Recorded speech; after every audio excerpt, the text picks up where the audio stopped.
Ľudia, ja dúfam, že toto je len vtipný žart, alebo ja neviem, čo to je. Mne niekto napísal na kapotu auta. Idem domov od rodičov, som v šoku, mám popísané celé auto. Toto si dúfam, že za mňa niekto robíte srandu. Proste toto ne.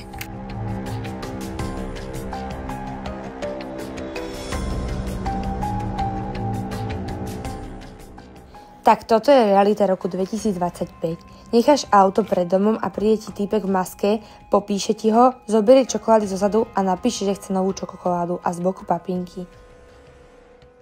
Moja chyba. Nemala som nechať auto s otvoreným oknom. Dávajte si pozor, nešerujte všetko na storky.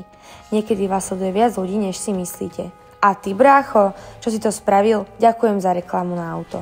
Chcel si novú čokoládu? Tak púšťame novú čokoládu, ale už na budúce to rieš normálne, lebo vieme, kde si bol a sledujeme aj my.